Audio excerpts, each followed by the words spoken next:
안녕하세요. 동갑내기 남편과 살고 있는, 아니 살았던 40대 여성입니다. 누가 그러더라고요. 기쁨은 나누면 배가 되지만 슬픔은 나누면 약점이 된다고. 그래서 지인들에게도 속 시원히 터놓고 말을 못했는데 요즘 어디에라도 이 답답한 마음을 털어놓고 싶어서 죽겠더라고요. 그래서 익명의 힘을 빌려 제 이야기를 하러 왔습니다. 남편과는 아는 선배의 소개로 만났어요. 선배 말로는 사람이 무뚝뚝하긴 해도 속이 깊다고 진국이라고 하대요. 진국이고 뭐고 솔직히 소개팅은 내키지는 않았는데 그도 그럴 것이 저는 낯도 가리고 쑥스러움이 많아 자연스러운 만남을 추구하는 편이었거든요. 하지만 남편을 소개받을 당시 제 나이 28살이었고 그래서인지 주변 친구들은 결혼 준비를 하고 있거나 연애를 하기에 바빴네요. 그렇다 보니 저도 언젠가부터 조바심을 느끼고 있었고요. 그래서 일단 한번 만나나 보자 싶어서 나갔습니다. 그런데 무뚝뚝한 남자라는 선배의 말과는 달리 남편은 좀 버벅거리기는 했어도 같이 있는 내내 어떻게든 대화를 이끌어가려고 노력하대요. 낯을 많이 가리는 것 같기는 했지만 자기 딴에는 그래도 농담도 던지고 그런 모습이 저한테 잘 보이려고 노력하는 것 같아서 보기 좋았어요. 그렇게 그날 밥 먹고 차 마시고 어쩌다 보니 맥주까지 한잔했네요. 그리고 이후로도 몇 차례 더 비슷한 데이트를 했고 저희는 사귀기 시작했지요. 이후로 남편과는 3년을 사귀었는데 그 시간 동안 남편은 단 한 차례도 술이나 여자 문제로 저를 가슴 아프게 한 적이 없었습니다. 그래서 결혼 상대로 제격이라고 생각했어요. 너무 단순하다, 어이없어 보일 수도 있지만 사실 저희 언니가 형부의 외도로 굉장히 오래 힘들어했거든요. 그런 언니를 옆에서 지켜보고 있으니 돈이고 인물이고 다 필요 없다 싶었어요. 나만 사랑해주고 나만 위해주면 최고다. 그렇게 생각했달까요? 결혼 준비를 하는 과정은 그다지 까다롭지 않았어요. 주변 사람들 중 몇몇이 남편이 홀어머니의 위로 누나 둘이 있다는 걸 알고 저더러 잘 생각하란 식으로 충고를 하기도 했는데 솔직히 말해서 그땐 그런 말이 귀에 들어오지 않았네요. 그리고 실제로 어머님을 두세 번 만났었는데 어머님이 저에게 살갑게 대해주신 건 아니지만 특별히 나쁘게 하신 것도 없었거든요. 저 또한 모녀 같은 고부 사이를 원하지도 않았기에 딱히 서운한 것도 없었고요. 어머님의 대면대면하신 태도가 오히려 편했다니까요. 그래서 결혼을 하더라도 어머님이나 신우들하고 갈등을 겪을 일은 없을 거라고 생각했는데 제가 너무 단순했던 거지요. 말이 나와서 말인데 시댁 사정은 듣자 하니 빠듯했어요. 남편 말로는 아버님 돌아가신 이후로 어머님이 자식새 키운다고 건물 청소면 남의 집 살림이며 이일저일 가리지 않고 하셨대요. 고생을 많이 하셨다고요. 그래서 남편이 자기가 취직한 이후로는 어머님더러 일을 그만하시라 했답니다. 그리고 이후로 생활비로 한 달에 50만 원씩 보내드리고 있다대요. 신우들도 얼마씩 보내드린다고 하는데 정확히 액수까지는 모르겠어요. 다만 결혼 후에 신우들 집에도 갔었는데 까놓고 말해서 해놓고 사는 거 보니까 사는 게 여유 있어 보이지는 않더라고요. 아무튼 그래서 어머님은 자식 셋이 보내주는 용돈과 나라에서 받는 약간의 연금으로 생활을 이어나가고 계셨어요. 결혼할 때도 따로 도움을 받은 건 없습니다. 남편이 모아둔 돈과 제가 모아둔 돈을 합해 허례허식은 생략하고 남들 눈에 튀지 않는 선에서 결혼을 했어요. 그렇게 남편과 부부의 연을 맺고 앞으로 지금까지 해왔던 것처럼 서로 아껴주고 성실히 살면 될 줄 알았습니다. 그런데 이게 웬걸요. 제 남편 말이에요. 효자도 그런 효자가 없더라고요. 연애할 때는 도통 티를 안 내서 전혀 눈치채지 못했는데 갑자기 사람이 어머님 이야기만 나오면 눈물이 그렁그렁 맺히질 않나, 안쓰러워서 밥 먹다가 목이 메인다 하질 않나? 아니, 저도 부모님 계시지만 별꼴이더라고요. 누가 보면 정말 저희 어머님 막말로 돌아가실 날 받아놓고 사는 분인 줄 알 만큼 걸핏하면 어머님 불쌍하다고 그러는데 처음에야 물론 저도 그런 남편을 달래주고 이해해주려고 했어요. 그런데 제가 그럴수록 남편이 저에게 이상한 요구를 해오더라고요. 결혼하고 얼마 지나지 않아서 하루는 남편이 저를 붙들고 그간 어머님이 얼마나 고생을 많이 하셨는지 주절주절 늘어놓기 시작하더라고요. 한 30분 넘게 듣고 있으니까 저도 사람인데 슬슬 지겹기도 하고 저희 부모님도 고생 많이 하셨거든요. 솔직히 말해서 그 시절에 고생 안 하신 부모님들이 몇 분이나 되시겠어요? 다들 자기 자식은 당신보단 낫게 살게 하겠다고 고생 많이들 하셨지요. 그렇다고 남들한테 내 부모 고생한 거 알아달라고 할 수는 없는 거잖아요. 본인부터 잘해야지. 그런데 남편은 자기가 대학을 다닌답시고 서울에 올라온 이후로 지금까지 어머님께 너무 소홀했다며 그게 너무 후회가 된다고 앞으로 어머님한테 잘하고 싶대요. 그러면서 저더러 연락도 자주 드리고 한 달에 두세 번은 내려가서 식사도 같이 하고 그랬으면 좋겠다는 거예요. 그리고 그 말은 그냥 말뿐이 아니었습니다. 이후로 걸핏하면 왕복 2시간 거리인데 갔다 오자, 가서 먹고 오자, 모시고 어디 가자, 미치겠더라고요. 그래서 한 1년 가까이 그 집거리 하다가 못하겠다 했습니다. 20분 거리에 있는 친정도 한 달에 한 번을 못 가는데 2번이고 3번이고 매주 시댁에 가는 거 힘들어 죽겠다고요. 그랬더니 남편이 어머님이 저한테 뭘 시키는 것도 아닌데 뭐가 힘드냐입니다. 남편 말대로 저희 어머님이 저한테 밥해라 뭐해라 그런 걸 시키지는 않으세요. 그렇다고 제가 시댁에서 2발 뻗고 편하게 누워있을 수가 있나요? 잠을 잘 수가 있나요? 그러다 한 번은 어떻게 보면 마지막이기도 한데 어머님 댁에서 신혼회까지 모여서 다 같이 식사를 하게 되었어요. 신우들도 음식을 해왔고 저도 해갔고 그래서 온 가족이 모여서 잔칫날 마냥 한 끼 먹게 되었습니다. 조카들까지 다 와서 거의 10명 가까이 모였으니 설거지거리가 좀 많았겠어요? 그런데 식사를 마치고 나니까 다들 뭐 부산하게 움직이는 것 같더니 어느새 TV 앞에 옹기종기 모여있더라고요. 저만 부엌에 덩그러니 서 있고 이런 일이 처음 있던 건 아닌데 그날은 왜 그렇게 짜증이 나던지요. 그래서 남편을 불러서 설거지를 시켰어요.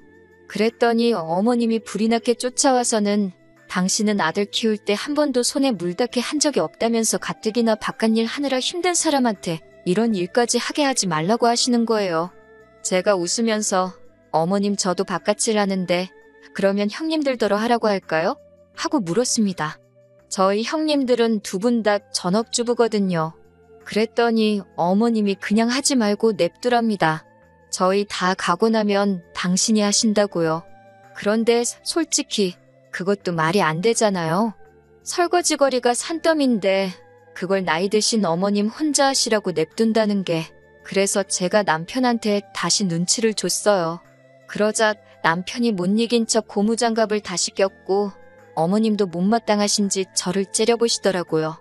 그런데 신우들이 절더러 하는 말이 남편 잘 얻어서 좋겠답니다. 저렇게 자상한 남자가 어디 있냐면서 어이가 없어서 남편이 와이프를 잘 만난 거라고 저처럼 돈도 벌어오고 살림도 해주는 여자가 어딨냐고 저는 미쳤다고 쏘아붙여버렸어요. 이후로 결정적인 사건이 있었던 건 아닌데 거듭되는 불편한 상황으로 어머님과의 사이가 점점 틀어져 갔습니다. 그리고 그런 2사람 사이에서 남편이 전혀 제 방어책이 되어주질 못했어요. 오히려 무조건 제가 어머님한테 맞춰드리길 바랬지요.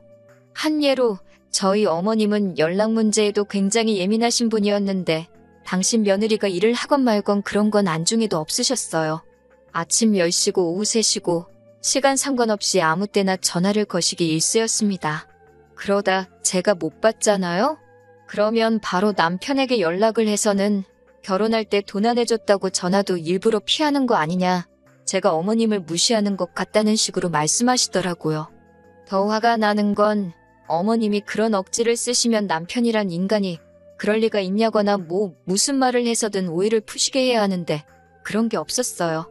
오히려 저한테 전화를 해서 정말 어머님 전화라서 일부러 안 받은 거냐고 추궁을 하더라니까요.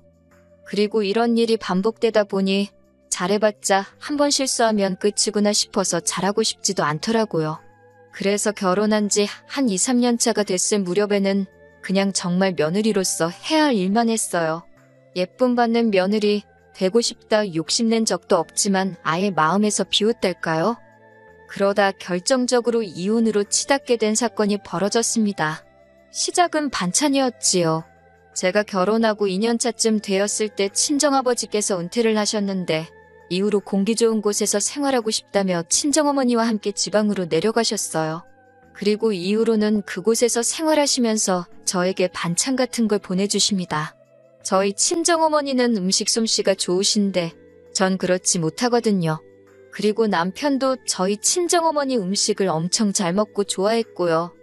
그런데 언젠가 한번 어머님께서 저희 집에 오셨다가 친정어머니 음식으로 가득한 저희 집 냉장고를 보시고는 솔직히 지금도 정확한 이유는 모르겠지만 기분이 상하셨더라고요. 그리고 이후로 계속해서 어머님도 반찬을 보내기 시작하셨어요. 그런데 문제는 맛이 없었다는 거예요. 제 입에 안 맞는 게 아니라 정말 누가 먹어봐도 맛이 없다고 할 만큼요. 어머님 아들인 남편도 잘 안 먹던걸요. 그렇다 보니 결국 버려지는 게 대부분이었고 이건 아니다 싶어서 제가 남편더러 어머님한테 보내지 마시라고 얘기 좀 하라 했지요. 그런데 어머님 상처받으면 어쩌냐며 그걸 못하더라고요. 보다 못한 저라도 할까 했지만 가뜩이나 사이도 안 좋고 불편한데 나서서 좋은 소리 들을 리도 없고 그래서 결국 저도 안 했어요. 막말로 아들인 남편이 괜찮다는데 내가 알 바냐 솔직히 그렇게 생각하고 내버려뒀네요. 그러다 문제의 날이었습니다. 그날은 남편도 아침부터 뭐가 그렇게 심통이 났는지 저한테 하루 종일 내내 툴툴거리대요. 저도 받아주는데 한계를 느끼고 있었고요. 그래도 어떻게 하루가 거의 다 가고 저녁 식사를 하기 위해 밥상을 차리고 있었습니다. 국이고 뭐고 끓이기도 귀찮아서 친정어머니가 보내주신 나물 반찬에 고추장 넣고 밥을 비볐어요. 계란 후라이에서 올리고 옆에다 친정어머니가 보내주신 김치를 꺼내놨지요. 이윽고 남편도 식탁에 앉았는데 뜬금없이 왜 자기 엄마, 그러니까 시어머니가 보내주신 김치는 안 꺼내냐면서 시비를 거는 거예요. 어이가 없어서 먹을 거면 꺼내 먹으라니까 왜 애시당초 꺼내놓질 않았냐면서 말꼬투리를 잡기 시작하대요. 그래서 꺼내라고 먹을 사람이 꺼내면 되는 거 아니냐고 어제 꺼내놨을 때 손도 안 대지 않았냐니까 저더러 저는 왜 안 먹냐입니다. 무려 시어머니가 해준 음식인데 왜 안 먹냐고 따지는 거예요. 입에 안 맞아서 먹기 싫어서 안 먹는다니까 시어머니를 무시하는 거냐면서 먹으래요. 무조건 먹으라면서 악을 쓰는데 순간 사람이 아니라 무슨 짐승처럼 보이더라고요. 그뿐만이 아니었습니다. 저희 어머니가 보내주신 김치를 갑자기 싱크대에 들이붓더니 이제 장모님 음식은 금지라고 시어머니가 보내주신 음식만 먹으래요. 장모님 반찬은 이 집안에 반이 금지라나요? 저도 가만히 있자니 열불이 나서 어머님이 보내주신 김치 똑같이 싱크대에 들이부었습니다. 그러자 남편이 먼저 저더러 미친 엑스라고 욕을 하더니 집에서 나가더라고요. 나가봤자 지만 손해지. 저도 그 뒤통수에다 똑같이 욕하고 난리도 아니었어요. 집안에서 김치 냄새는 진동을 하지 하는 가라앉지를 않지 진짜 열받더군요. 그런데 다음 날 남편이 집에 기어들어오대요. 얘기를 좀 하잡니다. 그러면서 사실 자기가 요새 저한테 너무 서운했다나요. 어머님이 제가 처음 시집올 때랑 달라졌다면서 제 눈치를 보신다나 어쩐다나. 그런데 제가 어머님 반찬까지 안 먹으니까 진짜 어머님 말씀대로 며느리인 제가 어머님을 무시하는 것 같아서 순간 너무 속상했답니다. 이야기를 듣고 있는데 솔직히 아 진짜 또라이구나 그 생각밖에 안 들었어요.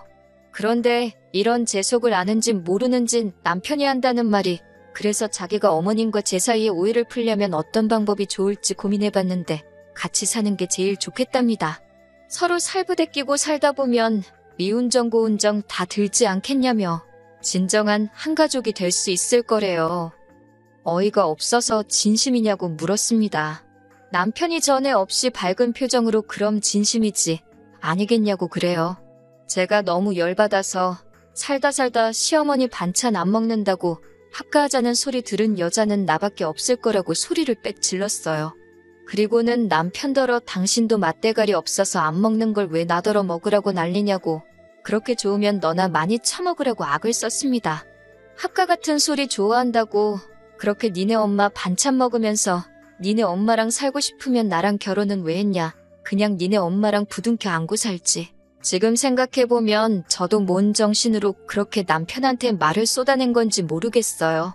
어쨌든 그땐 정말이지 화가 나다 못해 분통이 터져서 이성을 잃었던 것도 같습니다. 얼마나 저도 화가 났는지 어머님도 아니고 니네 엄마 소리가 절로 나더라고요. 그러니까 남편도 어지간히 화가 났는지 얼굴이 시뻘개져서는 가만 안 둔다고 씩씩거리고 그래도 어쨌든 남자잖아요. 무섭긴 하더라고요.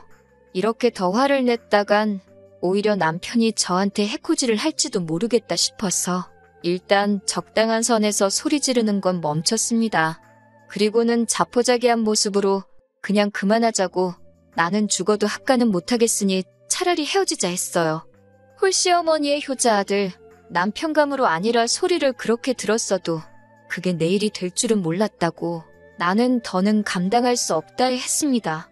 그런데 남편은 도통 무슨 이런 문제로 이혼을 하자는 거냐며 이해를 못하겠다는 표정을 하고 있었지요. 하지만 결국 저는 대학 동기의 도움으로 이혼 전문 변호사를 선임했고 이후로 약 2년 동안 지리한 싸움을 이어갔어요. 사실 남편이 외도라던가 도박처럼 소위 분명한 사유가 없었기 때문에 이혼 소송을 하기가 쉽지는 않았거든요. 그리고 결국은 이혼에 성공하긴 했지요. 하지만 제가 바라는 대로 됐음에도 왠지 마음이 편하진 않대요. 상처뿐인 승리였다고 해야 할지 몇 년의 시간이 신기루처럼 사라진 기분이었다고 할까요? 그래도 이렇게 혼자가 된 지금 마음은 홀가분합니다. 애가 없어서 다행이란 생각도 들고요. 남편과의 만남을 주선했던 선배는 원래 남자는 결혼하면 효자가 되는 법이라며 저더러 웬만하면 좀 품어주지 그랬냐는데 같은 여자인 선배가 그런 소리를 하니까 얼마나 한심하게 보이던지요. 선배나 그렇게 남편한테 납작 엎드려서 맞춰주고 말만 따라 져주면서 살라 했네요. 선배 부모님이 좋은 마누라 다 됐다고 헉이나 좋아하시겠다고요. 이혼하고 처음 한동안은 남편을 탓하기도 하고 제 자신을 탓하기도 하면서 울며 시간을 보냈어요. 그토록 바라던 이혼이었지만 동시에 처음부터 제대로 된 선택을 하지 못했다는 자괴감이 컸으니까요. 그래도 이제는 이 글을 마지막으로 더는 방황하지 않을 수 있을 듯해요. 다 쏟아내고 나니까 제가 예상했던 것보다 훨씬 후련하거든요. 미래에 제 자신에게 부끄럽지 않게 열심히 살아보겠습니다.